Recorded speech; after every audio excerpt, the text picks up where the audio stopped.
आप देख रहे हैं ए झारखंड टीवी, सबसे पहले सबसे तेज। झारखंड विधानसभा में पास हुआ बिल 1932 और उसके पहले के खतियानी को ही राज्य में 3rd व 4th ग्रेड की नौकरी।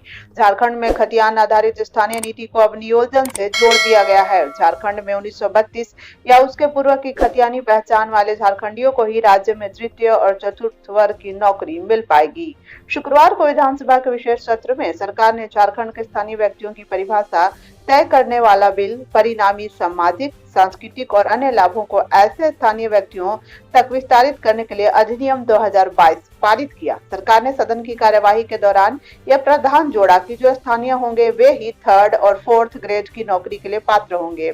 इसके साथ ही विधानसभा में आरक्षण संशोधन बिल पारित कर ओबीसी को 27% आरक्षण सहित अन्य वर्गों के कोटे को बढ़ाया गया है। दोनों ही विधेयक संविधान की 9वीं अनुसूची में शामिल होने के बाद लागू होंगे। शुक्रवार को मुख्यमंत्री हेमंत सोरेन ने दोनों ही विधेयक सदन में रखे। विपक्ष के सदस्यों ने संशोधन का भी प्रस्ताव दिया। विधायक अमित यादव, डॉक्टर लंबोदर महतो, माले विधायक विनोद सिंह और रामचंद्र चंद्रवंशी ने स्थानीय नीति व आरक्षण विधेयक पर अपना संशोधन प्रस्ताव दिया। माले विधायक विनोद सिंह ने स्थानीयता को परिभाषित करने संबंधी विधेयक की कंडिका 5 में संशोधन की मांग करते हुए इसे नियोजन से जोड़ने की मांग की। सरकार ने सदन की कार्यवाही के दौरान ही इसके अनुरूप एक प्रावधान अलग से जोड़ते हुए इसे मान लिया। मुख्यमंत्री श्री सोरेन ने बिल के प्रावधान की कंडिका 6 क में जोड़ते हुए कहा कि इस अधिनियम के तहत पहचाने गए स्थानीय लोग ही राज्य सरकार के वर्ग 3 और 4 के पदों पर नियुक्ति के लिए पात्र होंगे। संविधान की 9वीं अनुसूची में सम्मिलित होने के बाद इसे राज्य में लागू किया जा सकेगा।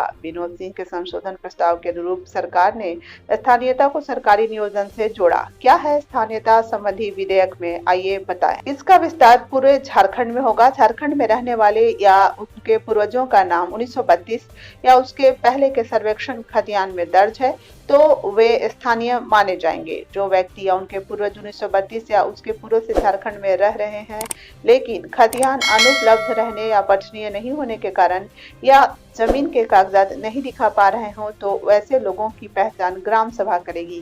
भूमिहीन व्यक्तियों के मामले में भी ग्राम सभा पहचान करेगी। स्थानीय व्यक्ति को राज्य में व्यापार और वाणिज्य के लिए विशेष रूप अधिमान्य अधिकार होगा। इस अधिनियम के तहत स्थानीय व्यक्ति ही 3rd व 4th ग्रेड में नियुक्ति के पात्र होंगे। अब आगे क्या होगा? सामान्य प्रक्रिया के तहत दोनों ही विधेयक राज्यपाल के पास भेजे जाएंगे। विधेयक में इसे 9वीं सूची में शामिल करने के बाद इसे लागू करने का प्रावधान जोड़ा गया है। यह केंद्र सरकार को करना है। राज्यपाल दोनों ही विधेयक को राष्ट्रपति के पास भेजेंगे। इसके बाद केंद्र सरकार की भूमिका होगी। राज्यपाल पर निर्भर करता है कि वह कब राष्ट्रपति को भेजे अथवा न भेजे। राज्यपाल के पास की प्रक्रिया पूरी करने की समय सीमा की बाध्यता नहीं है। नई आरक्षण नीति में किसका कितना कोटा होगा? एसटी का होगा 28%, एससी 12%, 15% पिछड़ा वर्ग 1 और पिछड़ा वर्ग 2 के लिए होगा 12% आरक्षण।